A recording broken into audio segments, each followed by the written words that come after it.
आजकल skin treatment सिर्फ सुंदर दिखने के ही लिए नहीं, बल्कि कैरियर और बिजनेस में ग्रोथ के लिए भी कराए जाते हैं। नमस्कार, मैं हूं शैलेंद्र सिंह और आप देख रहे हैं हमारा यूट्यूब चैनल शब्द शब्द शैलेंद्र सिंह, जहां हर शब्द के मायने हैं और हर कहानी एक नई रोशनी लेके आती है।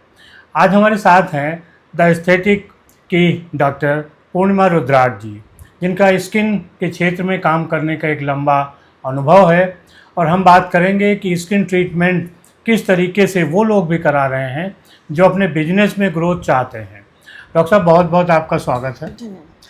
थोड़ा सा हमारे दर्शकों के लिए अपने बारे में बता दीजिए कि द एस्थेटिक की स्थापना और आपका जो इतना अनुभव रहा है वो क्या रहा है। देखिए, अनुभव तो बहुत हो गया मुझको। मैंने जो एस्थेटिक शुरू किया था तब शायद लखनऊ में कोई नहीं कर रहा था। 2012 से मैं एस्थेटिक्स में हूँ। It's been 14 years now. और DLF माई पैड में हमारा क्लिनिक है। जितनी भी सेलिब्रिटी वाली जितने भी प्रोसीजर्स हैं, बोटॉक्स, फिलर, थ्रेड लिफ्ट, सारे lasers, you just name the procedure and we do it. और हेयर ट्रांसप्लांट्स भी होते हैं हमारे यहाँ। और आज तक जितने भी हेयर ट्रांसप्लांट हमने किए हैं सारे सक्सेसफुल रहे हैं और सारे ट्रीटमेंट्स भी रिजल्ट रेशो बहुत अच्छा रहता है। तो डॉक्टर साहब, आजकल एक नया ट्रेंड चल गया है कि लोग अपनी ज़रूरतों के, अपनी बॉडी की ज़रूरत के हिसाब से कैरियर है, बिजनेस है उनका, तमाम तरीके के ट्रीटमेंट कराते हैं। तो सबसे पहले तो बताइए, ट्रीटमेंट कौन कौन से हैं जो लोग करा रहे हैं? देखिए, ट्रीटमेंट की जहाँ तक बात है सेलिब्रिटीज़ में और आज की जो 35+ लोग हैं, अभी भी और पहले भी बोटॉक्स ही पहले भी चलन में था और आज भी बोटॉक्स ही सबसे ज़्यादा पॉपुलर प्रोसीजर है आज की डेट में भी। क्योंकि इससे न केवल फाइन लाइंस और रिंकल्स हम हटा सकते हैं, बल्कि जॉ स्लिविंग करना और किसी को बहुत पसीना आता है वो सारी चीज़ें, इवन सर्वाइकल स्पॉन्डिलाइटिस जैसी चीज़ें भी ठीक हो जाती हैं। तो मेरे ख्याल से बोटॉक्स को नंबर 1 पे हम रखेंगे। उसके बाद फिलर्स आता है। लिप फिलर्स भी आता है और नॉर्मल जो है यहाँ पे चीक बोन पे भी फिलर करते हैं। अंडर आई में गड्ढा हो जाता है, वहाँ के लिए भी लोग फिलर कराते हैं। बॉडी फिलर्स भी आते हैं। अपनी बॉडी में भी आप फिलर करा सकते हैं जहाँ भी आपको लग रहा है कि कहीं कमी है। हाँ, कहीं भी फैट आपको लगता है कि ज़रूरत है, वहाँ कम है, हमको ऐसा फिगर चाहिए, जैसे कि सेलिब्रिटीज़ का आमतौर पे होता है।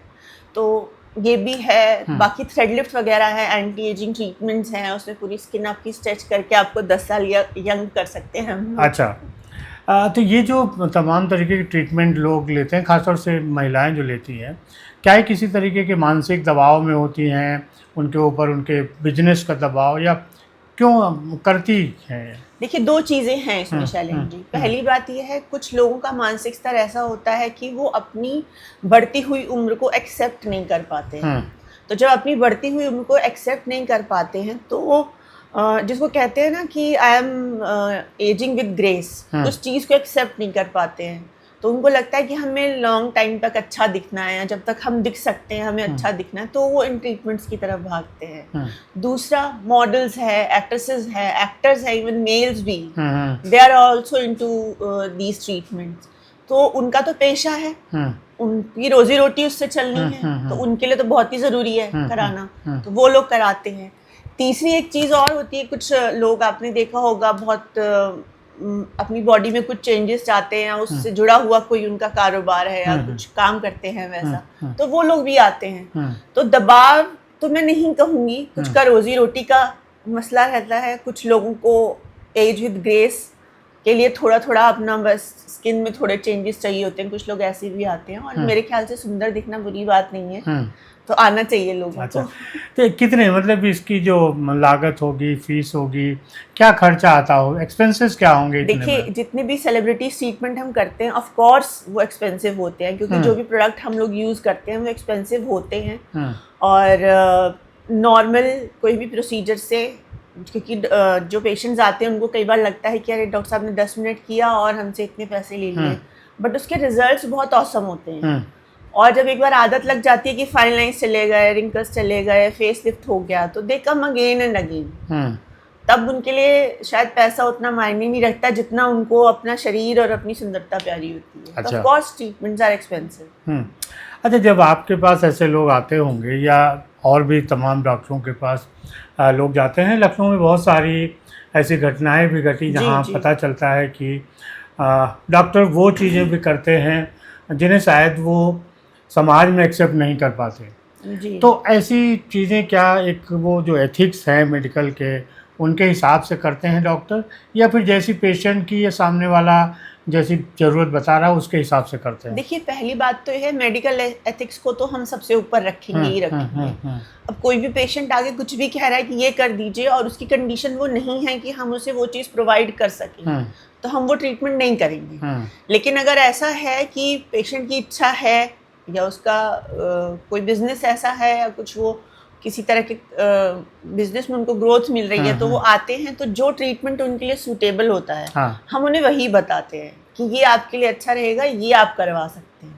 क्योंकि देखा गया कि कई सेलिब्रिटीज़ कई तरीके के ट्रीटमेंट लिए और बाद में फिर कोई ऐसी घटना हो गई, कई में तो देखा गया कि किसी की जान चली गई। तो ऐसी चीज़ें भी हो जाती हैं? जी नहीं, ऐसी चीज़ें होती नहीं है। अच्छा। आपका डॉक्टर जो है वो सर्टिफाइड होना चाहिए, पहली बात। उसका काम अच्छा होना चाहिए, उसको अपने काम की पकड़ होनी चाहिए, उसको पता होना चाहिए कि किस मरीज को हमें कौन सी दवाई देनी है, कौन सा मरीज कौन से ट्रीटमेंट को ले सकता है, एक्सेप्ट कर सकती है उसकी बॉडी। प्रॉपर मेडिकल हिस्ट्री होनी चाहिए आपके पास अपने पेशेंट की। अगर आप ये सारी चीज़ें ध्यान रख के ट्रीटमेंट करेंगे तो ऐसा कोई ट्रीटमेंट नहीं है जिससे जान चली जाए। अच्छा, मतलब स्किन में कोई ऐसा ट्रीटमेंट नहीं है कि जिससे जान को नुकसान? नहीं जी, बिल्कुल ऐसा नहीं। थोड़े साइड इफेक्ट हो सकते हैं कि अगर थोड़े बहुत साइड इफेक्ट्स तो मैं नहीं कहूँगी, मैं फिर बार बार यही बात दोहराऊंगी, अगर आपका डॉक्टर अच्छा है, उसने आपकी प्रॉपर मेडिकल हिस्ट्री ली है, उसका हाथ अच्छा है, तो कभी मरीज को कोई प्रॉब्लम नहीं होती।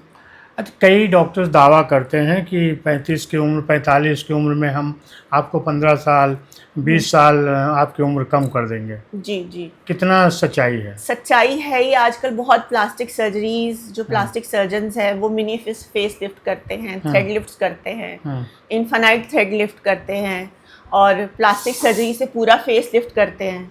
तो पॉसिबल है कम से कम 10-15 साल आपकी उम्र नीचे कराना, बट इसके लिए you have to undergo through knife, आपको सर्जरी चाहिए होगी। अच्छा, और ये ट्रीटमेंट लंबा भी होगा, महंगा भी होगा? बहुत महंगा होता है, लंबा तो होता ही है, क्योंकि डाउन टाइम की मतलब हीलिंग का टाइम कितना है, हील होने में ही 1-2 महीने लग जाते हैं। तो जनरली मरीज बाहर नहीं जा पाता है फेशियल सर्जरी के बाद। ये मैं सर्जरी की बात कर रही हूँ, मैं नॉन सर्जिकल फेस लिफ्ट की बात नहीं कर रही हूँ। अगर नॉन सर्जिकल फेस लिफ्ट कर रहे हैं तो वो तो डे केयर प्रोसीजर होता है, आप कराइए और आप तुरंत जा सकते हैं, क्योंकि सर्जरी में थोड़ा डाउन टाइम रहता है। एक ट्रीटमेंट और बहुत पॉपुलर और देखा गया है कि मीडिया में बड़ा चर्चा में रहता है, वैजाइनल फिलर्स। हाँ जी। वो क्या है और उसकी ज़रूरत क्या होती है, किस तरह के लोग कराते हैं? देखिए, वैजाइनल फिलर्स की जहाँ तक सवाल है, 2 तरह के लोग कराते हैं। एक तो जिन लोगों की एज ज़्यादा हो जाती है या जिन लोगों का डिलीवरी नॉर्मल हुई होती है, तो वजाइना लूज हो जाती है, उसको टाइट करने के लिए लोग आते हैं कराने के लिए। शायद शादीशुदा जिंदगी में कुछ दबाव रहते होंगे उसके लिए। कुछ लोग जिनका काम इसी से चलता है वो लोग भी आते हैं कराने के लिए।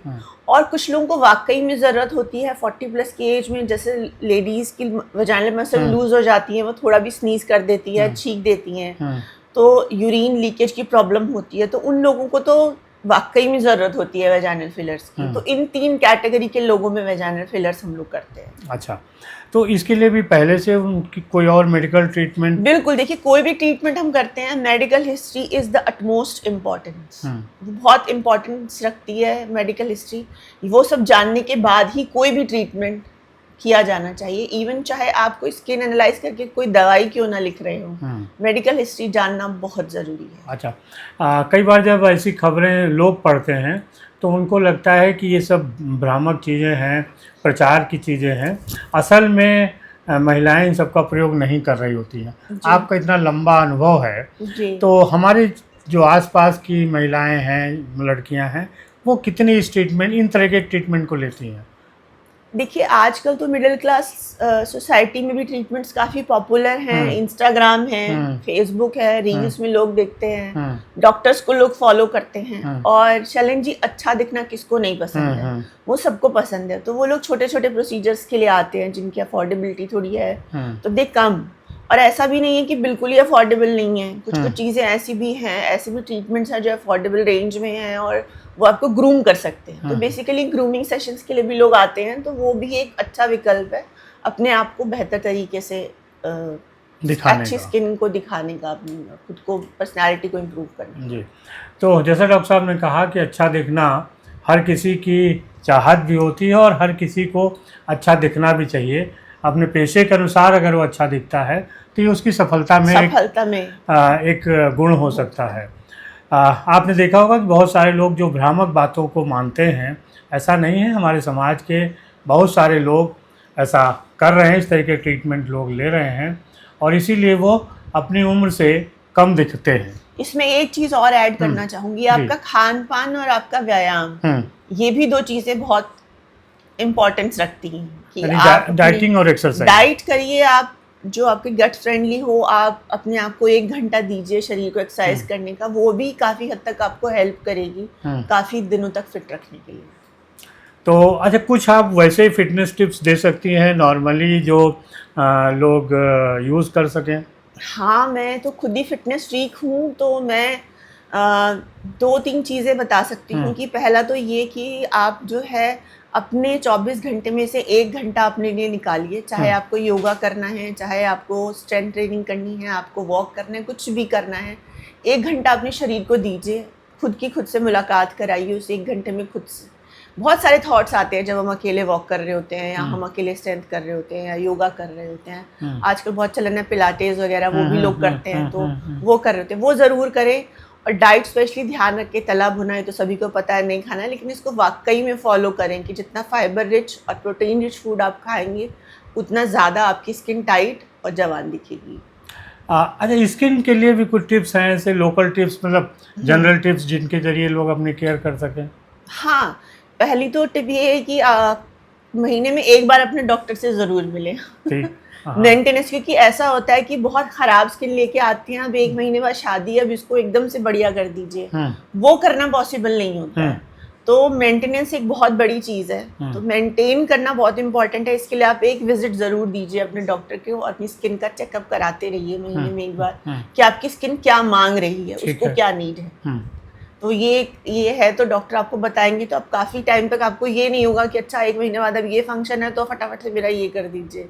आपको ऐसे दौड़ना भागना नहीं पड़ेगा। जैसे आप नॉर्मल चीज़ों के लिए डॉक्टर के पास जाते हैं, आपको तकलीफ़ होती है स्किन में, अगर आपको लगता है कि डिहाइड्रेटेड लग रही है, टैन हो गई है, कुछ और प्रॉब्लम है, दाने हो गए हैं, तो अपने डॉक्टर से ज़रूर मिलें, बजाय कि आप किसी और के प्रिस्क्रिप्शन की दवा खा के खुद को ठीक करें। एक सवाल और कई बार लोग करते हैं कि हम स्किन डॉक्टर के पास जाने के से अच्छा है कि हम ब्यूटी पार्लर में चले जाएं, वहाँ तुरंत का तुरंत और कम पैसे में हो सकता है। दोनों में क्या फ़र्क है? देखिए सर, बहुत फ़र्क है। ब्यूटी पार्लर कोई ट्रीटमेंट नहीं देते हैं, ब्यूटी पार्लर आपको मेंटेन कर सकते हैं। फेशियल्स वगैरह वो लोग करते हैं तो ब्लड सर्कुलेशन बढ़ सकता है। वैक्सिंग की जगह आप क्लिनिक में आके लेजर हेयर रिमूवल करवा सकते हैं, आप बहुत सारी चीजें करा सकते हैं। बहुत फर्क है। हमारे यहाँ मेडिकेटेड ट्रीटमेंट है, पार्लर वालों का काम अलग है, हमारा काम अलग है। हम ट्रीट करते हैं, वो उस चीज को थोड़ा सा रिलैक्स करते हैं, ब्लड सर्कुलेशन को बढ़ा के थ्रू मसाजेस एंड ऑल। तो आपने ये भी देखा कि पार्लर और ट्रीटमेंट में क्या फ़र्क है, आपको समझ में आ गया होगा। हम लोग और किसी समस्या के समाधान के लिए आपके साथ फिर मिलेंगे। डॉक्टर साहब, बहुत बहुत आपका शुक्रिया, और दोस्तों आपका भी शुक्रिया कि आप इतने लंबे समय तक हम लोग के साथ बने रहे, देखते रहे। धन्यवाद।